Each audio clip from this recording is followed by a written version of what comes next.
Assalamualaikum warahmatullahi wabarakatuh. Perkenalkan, nama saya Muhammad Al-Kholik, berasal dari Kuningan, Jawa Barat. Di sini saya alhamdulillah mendapatkan judul dengan model perkembangan studi Islam di kalangan orang Islam atau dari zaman klasik hingga sekarang.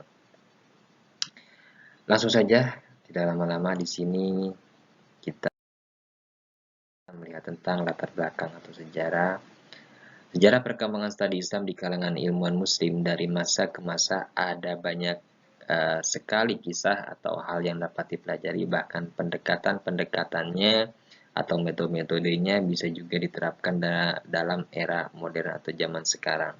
Bahkan sejarah perkembangan studi Islam merupakan bidang studi yang banyak menarik perhatian para peneliti, baik dari kalangan sarjana muslim ataupun non-muslim. Karena dari penelitian ini banyak manfaat yang dapat diperoleh dari penelitian perkembangan ini. Studi tersebut seperti halnya perkembangan pendekatan ini, caranya ataupun hal-hal yang lain dalam studi Islam ini. Disadari atau tidak, selama ini informasi mengenai sejarah perkembangan studi Islam banyak berasal dari hasil penelitian sarjana Barat. Hal ini terjadi karena selain masyarakat Barat memiliki etos keilmuan, terus juga didukung oleh dana dan kemauan politik yang kuat dari para pemimpinnya. Lalu selanjutnya di sini ada secara etimologi perkembangan, yaitu artinya memperluas atau perluasan suatu hal atau tujuan yang akan kita bahas. Ya. Lalu study merupakan suatu atau asal mula dari kata bahasa Inggrisnya yaitu study, yang artinya adalah pelajaran atau mempelajari. Ya. Di sini Islam adalah merupakan sebuah agama yang berkembang hampir seluruh dunia, atau bisa dikata itu kan adalah rahmatan lil alamin. Sebuah agama kalau Islam ya. Lalu secara etimologinya, perkembangan studi Islam di kalangan muslim merupakan sebagai aktivitas yang bergerak dalam perkembangan studi Islam yang perlu menggagas perkembangan studi Islam untuk memberikan arah bagi programnya. Nah, lalu di sini disadari atau tidaknya, peradaban manusia lahir bersamaan dengan lahirnya agama-agama atau keyakinan yang mereka anut. Ya, sebagai lahirnya agama Islam di Jazirah Arab yang membawa peradaban baru di antara kaum Bani Israel, dan lahirnya agama lain di negara lain mengubah peradaban lama sebelum lahirnya agama-agama tersebut. Tidak salah jika dikatakan bahwa setiap agama mempunyai fungsi mengubah peradaban baru kepada peradaban yang lebih baik. Ya.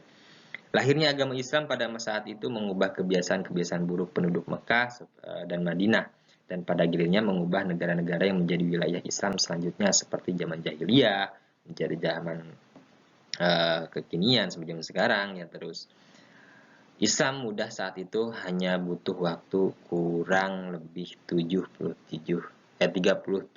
tahun untuk mengislamkan beberapa wilayah di Timur Tengah, dan pada gilirannya mengislamkan dunia hingga saat ini. Alhamdulillah. Dalam perkembangan agama Islam, mulai lahirnya hingga saat ini memiliki daya tarik para peneliti untuk menjadikan Islam sebagai objek penelitiannya, sehingga pada akhirnya muncullah disiplin ilmu dengan metode dan pendekatan studi Islam yang mempelajari tentang apa saja yang berkaitan dengan agama Islam, ilmu metodologi studi Islam, terus dan seterusnya ya. Lalu di sini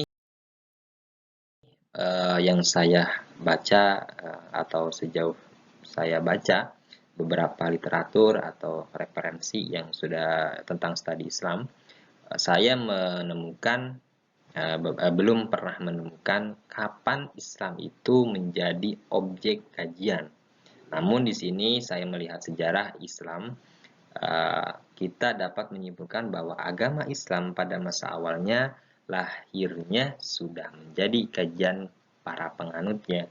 Seperti Ahmad Azhar Basir dalam tulisannya menyatakan secara implisit bahwa studi Islam klasik adalah masa sebelum kebangkitan abad ke-14 Hijriah.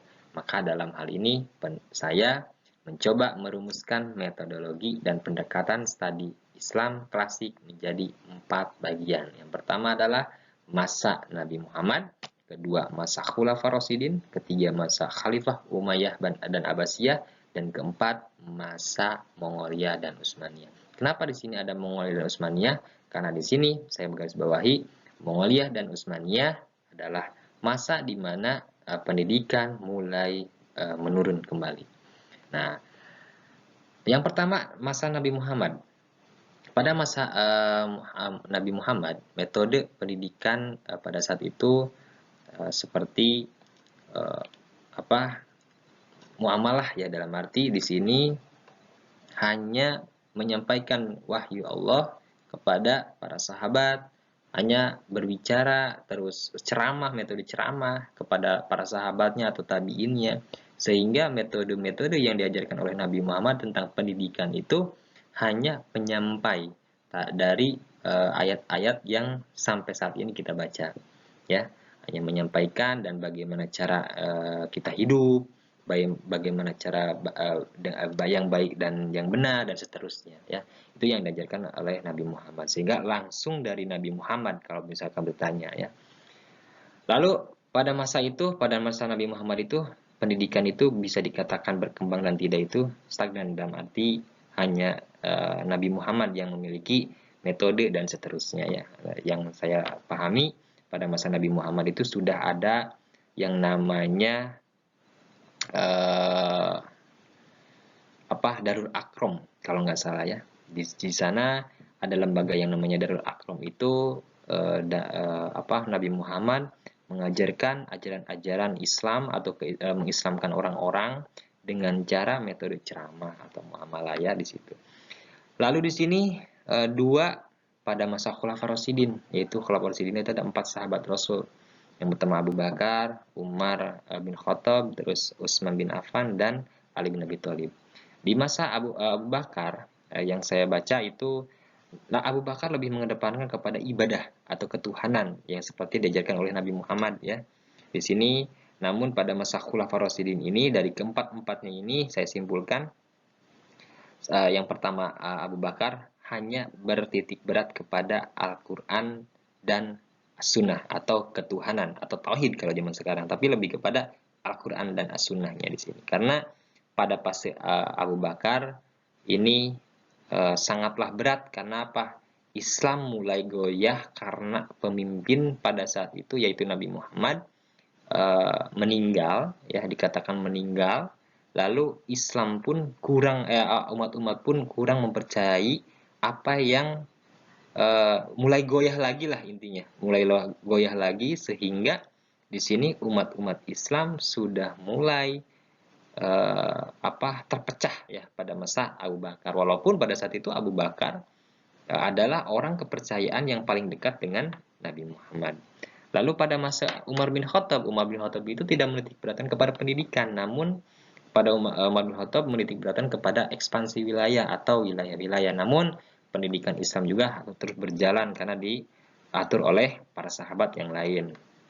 Lalu pada Utsman bin Affan mulai yang namanya kodifikasi atau pengumpulan mushaf-mushaf Al-Quran atau hadis-hadis Rasul, terus para ilmuwan, para penghafal Al-Quran dan para penghafal hadis pada saat itu, sehingga pada Utsman bin Affan belum adanya metode, namun sudah mulai mengumpulkan cara-cara bagaimana pendidikan Islam ini tetap bertahan dan berkembang pada masa itu. Lalu pada Ali bin Abi Thalib sudah mulai meneruskan pada masa Utsman kodifikasi Al-Quran, namun banyak ciklak, ya, antara Utsman bin Affan, sehingga di sini ada kabilah-kabilah yang memporak-porandakan Islam, yang salah satunya adalah Syiah, ya, di mana ada yang namanya perang Siffin antara Umar bin Khattab dengan Ali bin Abi Thalib dengan Utsman bin Affan. Itu perang saudara, sehingga lebih banyak terfokus kepada pengumpulan keilmuan dan adu domba, ya, di situ pada masa Ali bin Abi Thalib. Lalu pada masa, jadi metode Khalifah Rasyidin ini bisa kita simpulkan fase kedua ini adalah fase di mana pengumpulan atau perkembangan pendidikan mulai berkembang, ya, karena pengumpulan para ilmuwan Islam ataupun non-Islam atau ilmu agama dan ilmu umum. Pada masa Khalifah Umayyah dan Abbasiyah, nah di sini lumayan menarik nih di sini. Sebenarnya panjang, ya, pada masa Umayyah dan Abbasiyah ini, karena masa Umayyah dan Abbasiyah. Kenapa Umayyah dan Abbasiyah? Kita ambil dua contoh. Kenapa? Karena Umayyah dan Abbasiyah ini berperan penting terhadap perkembangan pada masa Khulafaur Rasyidin dan diteruskan oleh Umayyah dan Abbasiyah. Masanya di mana Islam itu masa keemasan. Masa di mana Islam mulai berkembang dengan pesat secara keilmuan atau ilmu pengetahuan. Karena pada masa Umayyah, Islam sudah luas, sudah hampir menguasai seluruh dunia termasuk zamannya Wali Songo ya. Pada masa Umayyah Abbasiyah itu mulai di mana Islam sudah berkembang kemana-mana bahkan seluruh dunia. Bahkan di sini pada masa Umayyah dan Abbasiyah mulai adanya perkembangan sampai universitas ya, yang sampai sekarang itu terkenal dengan Al-Azhar, dari mulai Idadiyah sampai universitas, atau dari mulai TK kalau di bahasa Indonesia sampai ke universitas ya. Namun belum ada yang namanya profesor, doktor dan seterusnya. Hanya sebagai para ahli ya disebutnya ya. Lalu pada masa metodenya seperti apa? Metode yang diajarkan sudah seperti hampir mirip dengan sekarang. Adanya pengajaran, adanya metode, adanya kurikulum, dan adanya pembatasan-pembatasan keilmuan ya, yang misalkan keilmuan Islam seperti apa, keilmuan pengetahuan umum seperti apa. Lalu di sini ilmu-ilmu pengetahuan mulai diserap oleh orang-orang Islam dan para umatnya ya, atau kaum muslimin serta non muslim ya, karena di sini pengetahuan itu tidak terbatas dengan orang-orang yang beragama, tapi orang-orang yang tidak beragama pun kita nanti dalam sebuah pendidikan itu wajib mendapatkan pendidikan. Karena seperti yang kita ketahui bahwa Nabi Muhammad turun ke bumi ini adalah nama buistu liutamima makarimal akhlak, menyempurnakan akhlak di situ. Lalu akhlak di situ apa? Pendidikan. Nah, di sini ada fase keempat, yaitu Mongolia dan Utsmaniyah. Nah, di sini mulai pada masa Umayyah Abbasiyah sudah mulai berkembang dan sudah menyurut lagi karena adanya pengaruh Mongol dan Utsmaniyah. Di sini kembali kepada Turki ya. Karena pengaruh Turki ini adalah bangsa Eropa ini mulai, atau bangsa Mongol ini mulai tidak setuju atau tidak puas dengan perkembangan Islam yang ada pada saat itu, sehingga ya pendidikan itu mulai terpengaruh atau menurun ya, karena belum adanya penetapan pendidikan seperti sekarang ya, seperti zaman modern sekarang, yaitu di mana zaman modern. Nah, pada fase ini mulai menurun ya. Lalu metode studi Islam pada masa atau era modern pada abad ke-19 sampai 20 Hijriah, yaitu sekitar abad ke-15 sehingga sampai sekarang ya. Yang kita ketahui ada dua ormas, yaitu Nahdlatul Ulama dan Muhammadiyah, yang saat ini bisa kita kenal dari segi pendidikan itu bisa kita ketahui yang namanya Lembaga Pendidikan Muhammadiyah dan Lembaga Islam Pendidikan Islam Nahdlatul, yang di bawah naungan Nahdlatul Ulama pada masa Kiai Haji Ahmad Dahlan dan Kiai Hasyim Asy'ari itu berpengaruh dan berkembang sangat pesat sampai saat ini, yang saya analisis bahwa dari segi pendidikan umum itu lebih banyak berkembang dari zaman Kiai Haji Ahmad Dahlan karena mengadopsi metode barat ya, sistem adanya pengajaran, adanya tanya jawab, adanya kurikulum, batas waktu dan seterusnya, itu pengaruh barat, sehingga berbeda dengan satunya, yaitu Kiai Haji Hasyim Asy'ari, yaitu Nahdlatul Ulama, yang mengadopsi tentang ahli sunnah wal jamaah yang berpegang teguh terhadap Al-Quran dan As-Sunnahnya, sehingga yang pesat dalam pendidikan Islam itu Nahdlatul Ulama, karena Nahdlatul Ulama ini berkembang atau berdiri dilandasi dengan Al-Quran dan As-Sunnah yang disebut ahli sunnah wal jamaah, sehingga apa yang menjadi titik berat Nahdlatul Ulama dalam segi pendidikan itu pesantren, sehingga sekolah-sekolah pun banyak ya sebenarnya Nahdlatul Ulama.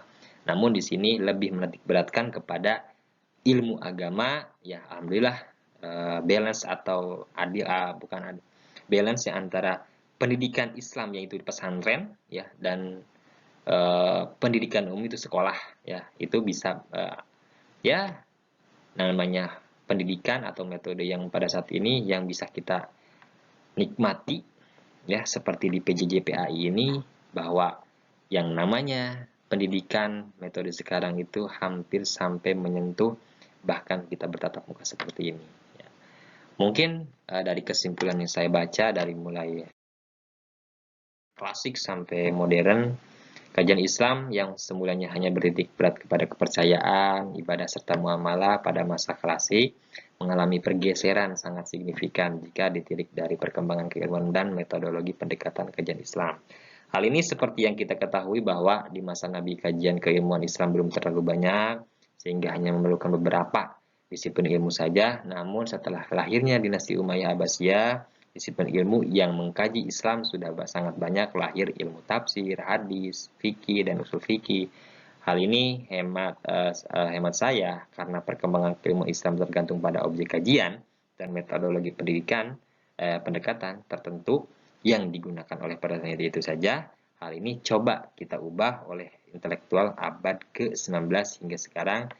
Keberanian para peneliti itu sangatlah hebat ya pada masa modern ini, menunjukkan arah positif terhadap pada masa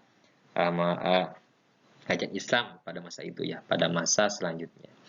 Nah, bisa kita ketahui bahwa yang namanya sekarang pendekatan apa yang berkembang bisa kita kaji dari bukan hanya dari teks atau secara teologi saja, tapi di sini ada antropologi, terus fenomenologi kalau nggak salah, terus feminis, terus filosofis, dan sosiologis. Di situ banyak juga metode-metode kajian yang di sini bisa kita teliti ya, atau bisa kita simpulkan. Baik, itu dari saya karena waktunya terbatas yang terlalu lama sebenarnya. Nah, itu yang bisa saya sampaikan dan bisa saya jelaskan tentang yang judul yang saya baca, yang saya dapat di sini. Terima kasih. Assalamualaikum warahmatullahi wabarakatuh.